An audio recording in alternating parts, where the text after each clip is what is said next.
Avec nous, les sanctions économiques infligées à Moscou s'intensifient. Ces mesures affectent-elles votre société implantée dans le pays depuis 70 ans? Évidemment, les sanctions affectent la totalité des entreprises françaises. Elles sont nombreuses, des milliers, plus de 400 implantées, et toutes sont à un titre ou un autre touchées, évidemment. La Russie est sanctionnée depuis de nombreuses années. Aviez-vous connu une situation similaire? Non, il n'y a pas d'équivalent. On a effectivement eu l'expérience des sanctions américaines et particulièrement européennes après la Crimée, donc c'était il y a 8 ans. Aujourd'hui, on est dans un système de sanctions d'une toute autre nature, en tout cas d'une toute autre ampleur. Et effectivement, elles sont très très très diverses. Elles touchent même, hélas, le secteur de la culture, mais elles sont multiformes et elles sont massives, effectivement. Et ça, c'est un fait majeur et nouveau. Selon vous, fallait-il sanctionner l'économie russe de cette façon? Je continue à penser que ces sanctions seront contre-productives. Parce que si l'idée c'est de faire plier les Russes, le peuple russe, de faire une pression sur les autorités, sur le gouvernement, je pense qu'elles vont arriver à l'effet inverse, comme d'ailleurs ça s'est pratiquement toujours passé dans la totalité des pays du monde. Il y a 3 sondages qui sont sortis. On peut les prendre avec éventuellement du recul. On attend un sondage de l'Evada aujourd'hui. Et ce qu'on constate, c'est que depuis l'annonce de ces sanctions, la cote de confiance dans Poutine a monté de 10 points, elle serait à 70%.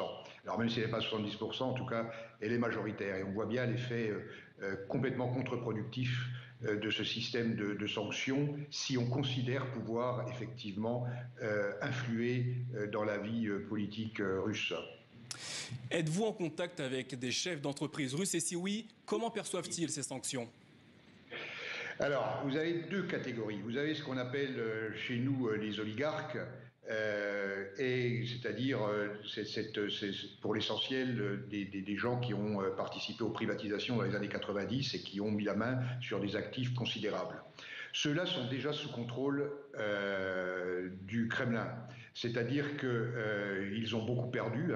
Peut-être à l'heure où je vous parle, ils ont peut-être perdu en une semaine plus de 150 milliards, même si c'est de la capitalisation boursière, c'est quand même beaucoup. Ils ont perdu aussi les capacités de voyager en Europe. Mais ceux-là, aujourd'hui, n'ont plus le choix. Leurs actifs sont en Russie, ils sont interdits de séjour, et donc, quoi qu'ils fassent, ça ne changera rien.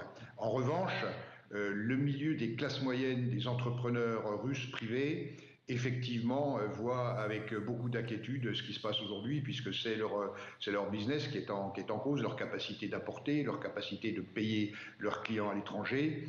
Et là, effectivement, il peut y avoir un mécontentement, mais cette frange de la population reste minoritaire. Ça ne concerne pas l'ensemble de la population russe. Selon vous, combien de temps cette situation peut-elle durer? Alors, elle va durer tant qu'il y a Enfin, elle va durer longtemps. Elle va durer longtemps pour 2 raisons, parce que c'est particulièrement le cas pour l'Union européenne. Comme le disait Védrine, l'Union européenne n'a pas de politique étrangère, mais elle a des positions. Une fois qu'on a pris une position, on n'en bouge plus. Et donc, je crains beaucoup un effet cliquet, même si ce qui va se produire, on arrivera à des négociations, à une paix armée, une paix froide, je ne sais pas. Mais en tout cas, je crois qu'on est parti pour longtemps. Dans un système très compliqué parce qu'on vit une période totalement historique. C'est toutes les règles de la communauté internationale, qu'elles soient diplomatiques, juridiques, et les règles du commerce international qui ont aujourd'hui complètement explosé. Je vais forcer le trait, mais on va peut-être revenir à l'âge de pierre du commerce international. Et donc, oui, plus rien ne sera comme avant. Et ça s'inscrira dans la durée. La confiance est rompue, et la confiance dans les affaires, c'est quelque chose d'essentiel.